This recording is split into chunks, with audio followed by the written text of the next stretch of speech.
नमस्कार दोस्तों, आप सभी का स्वागत करते हैं एक धमाकेदार वीडियो में। दोस्तों आज की इस वीडियो में हम लोग समझने वाले हैं कि कल की मार्केट की ओपनिंग हम लोग को कैसी देखने को मिल सकती है या कल का मार्केट का ओवरऑल व्यू कैसा हम लोग को देखने को मिल सकता है। फिलहाल के लिए मार्केट को देखें तो लगातार मार्केट में गिरावट देखने को मिल रही है, चाहे निफ्टी इंडेक्स हो, सेंसेक्स हो, निफ्टी बैंक हो, IT सेक्टर हो, निफ्टी ऑटो सेक्टर हो, यहाँ तक गिफ्ट निफ्टी हो, ये सारे के सारे रेड रडार में देखने को मिल रहे हैं, यानी कि निगेटिव देखने को मिल रहे हैं। अब इस मार्केट में गिरावट की सबसे बड़ी वजह क्या है आपको भी पता है। मार्केट में चल रहा है अभी वॉर का सिचुएशन, जिसकी वजह से मार्केट में ये गिरावट देखने को मिल रही है।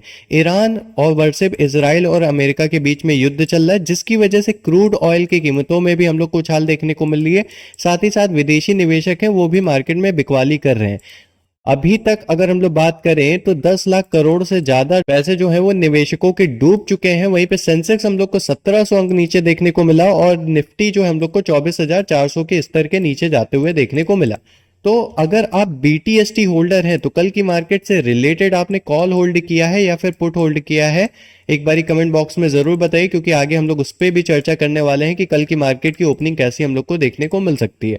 सबसे पहले अगर हम लोग बात करें 2 मार्च पे हम लोगों ने डिस्कस किया था कि भाई मार्केट लगातार हम लोग को गैप डाउन ओपनिंग दे रहा है और अगेन हम लोग को गैप डाउन ओपनिंग देखने को मिल सकता है। और अगर लूज करता है मार्केट 24,700 से 24,600 का लेवल, तो ये हम लोगों को 24,300 से 24,200 के लेवल तक हम लोग को जाते हुए देखने को मिल सकता है। और आज वैसा ही हुआ, मार्केट हम लोगों को 24,300 के लेवल तक हम लोग को जाते हुए देखने को मिला। मार्केट का डायरेक्टली गैप डाउन ओपनिंग हुआ और जो हम लोग का पिछला लेवल था जो अभी तक सपोर्ट वर्क कर रहा था 24,600 से 24,700 का लेवल, वो ऐसा रेजिस्टेंस अब वर्क हम लोग को करते हुए देखने को मिल रहा है। वहीं पे अगर हम लोग बैंक निफ्टी की बात करें तो बैंक निफ्टी पे भी हम लोगों ने डिस्कस किया था कि अगर मार्केट लूज करता है हम लोग का 59,300 से 59,253 का लेवल, तो ये हम लोगों को 58,600 के लेवल तक जाते हुए देखने को मिल सकता है या फिर 58,400 के लेवल तक जाते हुए देखने को मिल सकता है। मार्केट में ऐसा ही हुआ, मार्केट हम लोग को गैप डाउन ओपनिंग दी और हम लोगों को मार्केट आते हुए देखने को मिली 58,400 के लेवल तक। फिर उसके बाद मार्केट में थोड़ा सा उछाल हुआ, मार्केट हम लोगों का जो एक न्यू रेजिस्टेंस बना रहा है 58,972 या बोल सकते हैं 59,000 के आसपास का जो रेजिस्टेंस बन रहा है वहां तक जाते हुए देखने को मिली और वहां से रिजेक्शन लेते हुए देखने को मिल रही है। अभी इसकी टेक्निकल एनालिसिस करेंगे जिसमें हम लोग बताएंगे कि मार्केट का व्यू क्या हो सकता है। फिलहाल के लिए जो हम लोग की गिरावट आई है उसके 5 कारण बताए जा रहे हैं, उस पर भी चर्चा कर लेते हैं। देखिए, मिडिल ईस्ट का जो वॉर है, जो अभी हम लोग का जो वॉर सिचुएशन चल रही है मिडिल ईस्ट में, वो तो सबसे बड़ा रीजन बना ही हुआ है मार्केट में। खास करके इंडिया के लिए काफी ज्यादा निगेटिव न्यूज की तरह निकल के आ रहा है, क्योंकि अमेरिका और इजराइल ने मिलकर ईरान पे हमला किया था। बदले में ईरान ने भी इसके जवाबी कार्रवाई पे हम लोग को हमला करते हुए देखने को मिले। लेकिन इस तनाव के बीच में जो होर्मुज़ का जल डमरू मध्य समुद्री रास्ता था वो हम लोग को बंद होते हुए देखने को मिला है। आपकी जानकारी के लिए बताएं तो ये जो हम लोग का समुद्री रास्ता था, इससे करीब 40% एनर्जी सप्लाई देखने को मिलती है, जिसकी वजह से हम लोग का जो भारत है अभी इसके लिए काफी बड़ा चिंता का विषय है। क्योंकि अगर ये सप्लाई बंद होते हुए देखने को मिली, ये रास्ते हम लोग को बंद होते हुए देखने को मिले, तो इससे और ज्यादा क्राइसिस आ सकता है और मार्केट में और ज्यादा गिरावट देखने को मिल सकती है। वहीं पे कमजोर ग्लोबल संकेत तो देखने को मिल ही रहे, क्योंकि वॉर सिचुएशन है तो ग्लोबली सारे इंडेक्स फिसलते हुए देखने को मिले हैं। आज भारतीय शेयर पर भी दबाव देखने को मिला और साथ ही साथ हम लोग अगर बात करें तो एशियाई बाजारों में भी हम लोग को यहाँ पे गिरावट देखने को मिल रही है। लगातार तीसरा दिन है जिस दिन हम लोग को एशियाई मार्केट में गिरावट देखने को मिली है। जापान का टॉपिक्स इंडेक्स जो है वो हम लोग को 4% से ज्यादा गिरते हुए देखने को मिला। वहीं पे हांगकांग का हैंगसेंग जो है वो 2% से ज्यादा हम लोग को गिरावट करते हुए देखने को मिला है। अगर हम लोग कच्चे तेल की कीमतों की बात करें तो उसमें भी काफी बड़ा झटका लगा है, क्योंकि आपको पता है वॉर से पहले जो कच्चे तेल की कीमतें थी वो करीब 68-69 के आसपास देखने को मिल रही थी। तब भी ये कीमतें ज्यादा थी, इसमें हम लोग गिरावट मांग रहे थे। लेकिन अभी तो आसमान छूते हुए हम लोग को क्रूड ऑयल की कीमतें देखने को मिल रही है और ये भारत के लिए काफी निगेटिव विषय इसलिए है क्योंकि भारत जो है वो दूसरे देशों से अपना तेल का आयात करता है।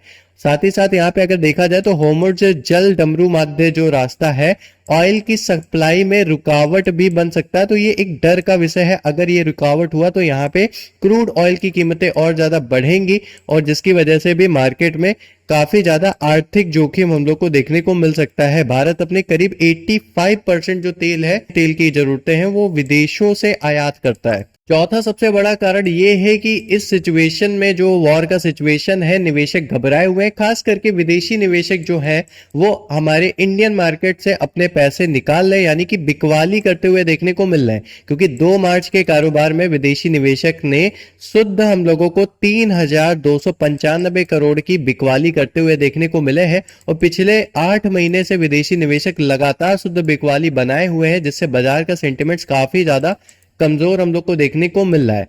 वहीं पे अगर हम लोग बात करें इंडियन विक्स की, तो उसमें तेजी से उछाल देखने को मिल रहा है, यानी कि जो हम लोग का वॉलेटिलिटी इंडेक्स है उसमें काफी ज्यादा उछाल है, जिसकी वजह से भी निवेशक काफी डरे हुए हैं और घबराए हुए हैं, इन्वेस्टमेंट करने से वो कतरा रहे हैं, जिसकी वजह से मार्केट में भी अस्थिरता बढ़ते हुए हम लोग को देखने को मिली है। और तेल की कीमतें अभी सबसे बड़ा हम लोगों के लिए निगेटिव विषय बना ही हुआ है। वहीं पे अगर हम लोग बात करें कि कल के लिए कौन सी इंपॉर्टेंट न्यूज है, कौन से ऐसी चीजें हैं जिन पे हम लोग को ध्यान देने की जरूरत है, जिसकी वजह से मार्केट के सेंटीमेंट सुधर सकते हैं या फिर और भी ज्यादा बिगड़ सकते हैं। देखिए, सबसे ज्यादा हम लोग का अभी नजर देने वाला चीजें ये है कि ईरान और इजराइल का जो तनाव चल रहा है, इसमें कुछ सुधार है। अगर इसमें कुछ सुधार नहीं होता है, इससे रिलेटेड निगेटिव न्यूज आती है, तो कल फिर से मार्केट और ज्यादा हम लोग को निगेटिव ही देखने को मिलेगी। पश्चिम एशिया में बढ़ते युद्ध के हालात ने वैश्विक बाजारों को तो ऑलरेडी डर पैदा कर रखा है, और इंडियन मार्केट में भी इसका काफी ज्यादा बुरा हाल देखने को मिल रहा है। इसलिए तेल की बढ़ती कीमतें भारत के लिए एक नकारात्मक विषय है, और इसमें सुधार होना अभी फिलहाल के लिए काफी ज्यादा जरूरी है, खास करके इंडियन मार्केट के लिए। वहीं पे एशियाई बाजारों में देखा जाए तो दक्षिण कोरिया का कॉस्पी इंडेक्स है वो 7% से ज्यादा टूटते हुए देखने को मिला है, जिसका असर भारतीय निवेशक के सेंटिमेंट्स पे पड़ेगा, यानी कि विदेशी निवेशक जो है भारत में जो निवेश करते हैं वो और ज्यादा हम लोगों को बिकवाली करते हुए देखने को मिलेंगे। वहीं पे घरेलू निवेशक यानी कि डीआईज है वो मार्केट में खरीदारी तो काफी तगड़ी कर रहे हैं और करते हुए देखने को मिल रहा है, लेकिन इससे होगा क्या कि जो और ज्यादा बिकवाली है उसको थोड़ा बहुत सहारा देते हुए देखने को मिलेंगे, यानी कि और बिकवाली होने से रोकने की कोशिश जरूर कर सकते हैं।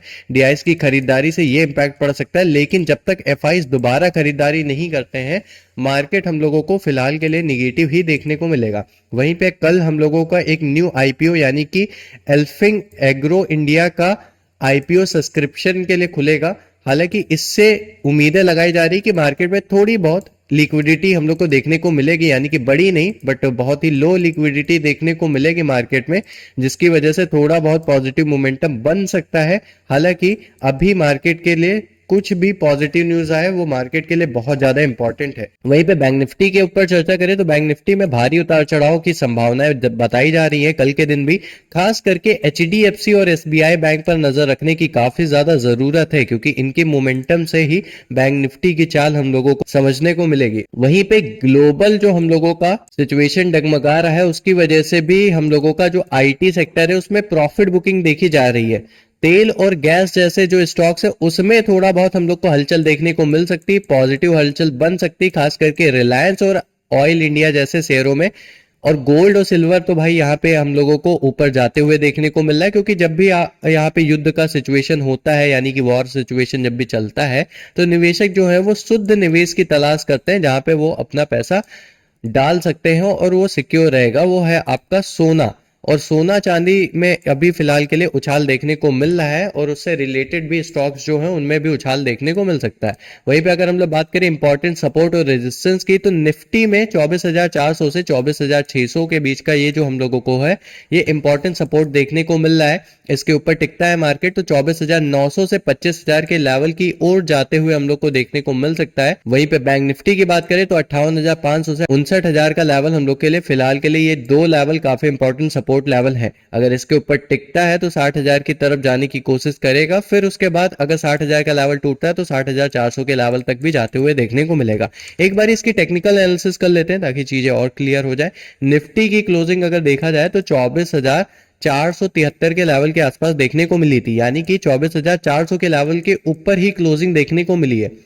नेक्स्ट इसका जो सपोर्ट है जो अभी देखने को मिला है, जो लो आया था वो 24,300 के आसपास आते हुए हम लोग को देखने को मिला था, यानी कि 24,300 से 400 के ऊपर तो रहना ही रहना चाहिए निफ्टी। अगर इसके ऊपर रहता है तो तोड़कर निकल सकता है 24,600 का लेवल, और 24,600 के लेवल ऊपर टिकता है या 700 के लेवल के ऊपर टिकता है तो ये हम लोगों को पॉजिटिव मोमेंटम करते हुए देखने को मिल सकता है। लेकिन अगर रिजेक्शन होता है 24,600 के लेवल को तोड़ने में कामयाब नहीं रहता है तो यहीं से एक रिजेक्शन भी बन सकता सकता है और मार्केट दोबारा वापसी कर सकता है 24,300 से 24,160 के लेवल तक। ओवरऑल व्यू अगर हम लोग देखें मार्केट का कैसी ओपनिंग हो सकती है, तो फ्लैट टू गैप डाउन की ओपनिंग देखने को मिल सकती है, डिपेंड ऑन कि भाई न्यूज कैसी आ रही है। अगर और निगेटिव न्यूज आई या कहीं पे भी मिसाइल वगैरह अटैक वगैरह से रिलेटेड कुछ न्यूज आई तो मार्केट और भी ज्यादा यहाँ पे गिरावट करते हुए देखने को मिल सकती हो सकता है और ज्यादा गैप डाउन ओपनिंग देते हुए हम लोग को देखने को मिले। वहीं पे अगर हम लोग बात करें बैंक निफ्टी की, तो बैंक निफ्टी भी काफी इंपॉर्टेंट जगह पे हम लोग को देखने को मिल रहा है। 58,400 से 58,500 के लेवल के ऊपर टिकना काफी ज्यादा जरूरी है। वहीं पे सबसे करीब अगर हम लोग इसका रेजिस्टेंस लेवल देखें वो है 59,000 का। अगर 59,000 लेवल के ऊपर तोड़ता है तो मार्केट 59,300 तक की रैली करते हुए देखने को मिल सकता है, वरना फिर 59,000 के लेवल से या तो रिजेक्शन देखने को मिल सकता है या फिर 59,300 के लेवल के आसपास से मार्केट में एक रिजेक्शन देखने को मिल सकता है। कुछ भी हो जाए 58,400 का लेवल नहीं तोड़ना चाहिए, वरना ये 58,000 से लेकर 57,800 के लेवल तक भी जाने की चांसेस लग रहे हैं। बाकी ओपनिंग की बात करें तो इसमें भी फ्लैट टू गैप डाउन की ही ओपनिंग लेकर चलेंगे। खास करके आप एफआईज एंड डीआईज का डाटा जरूर चेक करिएगा जो कि 7 बजे के आसपास आपको देखने को मिलेगा, ताकि आपको और भी चीजें क्लियर हो जाए। अगर उसका डाटा पॉजिटिव रहता है तो चांसेस हैं कि मार्केट थोड़ा बहुत हम लोग को पॉजिटिव ओपनिंग दे या फिर पॉजिटिव मोमेंटम करे, लेकिन अगर उससे कुछ रिलेटेड निगेटिव ही न्यूज आती है या निगेटिव डाटा आता है तो मार्केट ओवरऑल हम लोग को निगेटिव ही देखने को मिलेगा। आज का वीडियो आपको कैसा लगा? वीडियो पसंद आया हो तो लाइक जरूर करिए, सब्सक्राइब जरूर करिए चैनल को। मिलते हैं नेक्स्ट वीडियो में, तब तक के लिए जय हिंद वंदे मातरम, धन्यवाद।